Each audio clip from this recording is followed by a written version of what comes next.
To the Speedmaster, back in the early to mid 90s, Rob Fox owned Paintball Heaven, and at the time he had started a company called World Paintball Distributors to kind of take off on some of the success of WDP. He wanted to be WPD, and anybody who's familiar with the manufacturer of Spyder and Spyder clones at that time, there were literally 5 or 6 city blocks over in China, where Kingman manufactured their guns, as well as all their competitors, which would have been like the 99 gun and the with the ergonomic plastic handle, the one that was sold by Paintball Dallas Superstore, that was featured in all their flyers, and it was a toilet and had the flat bottom grip. So it's never been proven, but it was always assumed that Walter Chang, or as Rob from Paintball Heaven would call him, Water, was making his own clones and his own competition to drive prices up. Rob came up with the idea for this, the Speedmaster, all on his own, and the reason we know this is because the original prototype, as it was made one-off, sat on the wall of National Paintball Supply. Which is probably the one that Dan's been showing me, because there's one that he has as an oddball. Yeah, and I saw it with my own eyes traveling back and forth to see Gino. And he talked about it and talked about it and talked about it, and lo and behold, one day, after we saw the Speedmaster and Rob talked about it, and we thought it was bullshit, because anybody who knows Mr. Fox knows that was his best product. And Kingman came out with the Spyder SE, and we said, wow, holy crap, he really did invent something.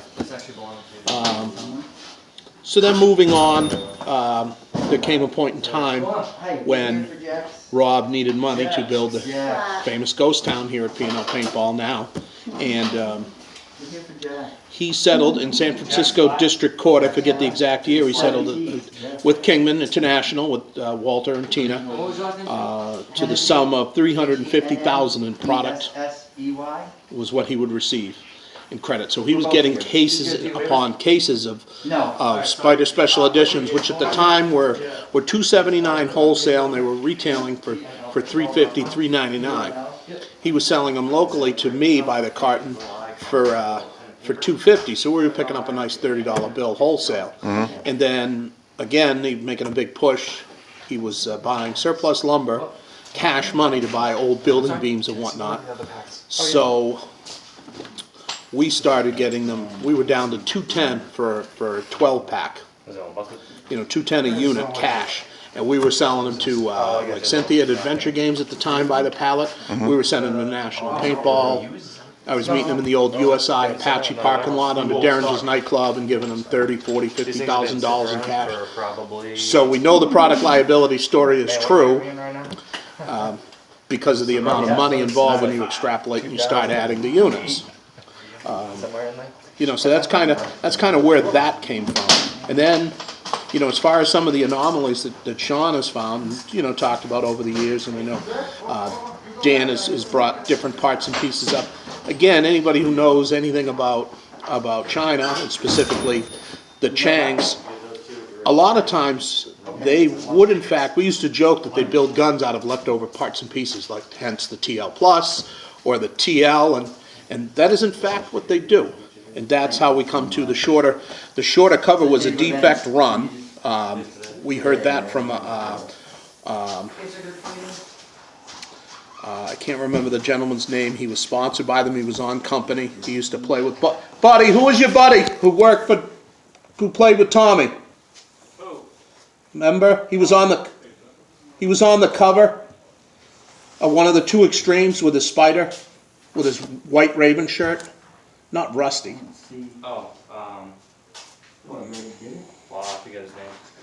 A long-haired dude. Oh. Yeah. You remember it when you're not trying to remember it. That's usually how it goes. Yeah, you know what I'm talking about. But anyhow, so he related, yeah, a lot of times one-off things would just sneak out. And again, a lot of the guns were just, in that era, were just made that, they were just made that way. You know, kind of harkening back to how the Hammer Plus came about. The Hammer Plus was just, you know, somebody threw this idea of the power feed and how great it was, and you know, all of a sudden, hey, Walter made it, and you know, it was kind of neat. We sold a few, but it didn't really work, you know, obviously. And, it's just a little bit about the history of. Because that barrel outside of the manual, I've never seen that barrel in my life. I've never seen the barrel. I have never seen the green one, but I have seen black ones. Okay. And I've seen them that was when they made, so going back to 98 at Mega Sale, put on by National Paintball, we bought 240 compact A's, and then we bought 200 Targa packages. Targa was a compact, at the time, a compact P with a one-piece grip frame made specifically for National Paintball, and it came in a box. It was a nice mass-market product, a little bit ahead of its time. And what happened was, that was, as everybody knows, Mega Sale was in August at the Amateur Open. We did the deal there, and then we got home, and about 2 weeks later, we opened the cover of 8PG, and here's the Compact 2000.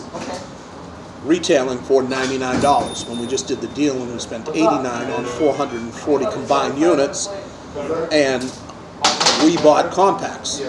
This was the 2000, which came with the raised sight rail, the volumizer, a 45 frame.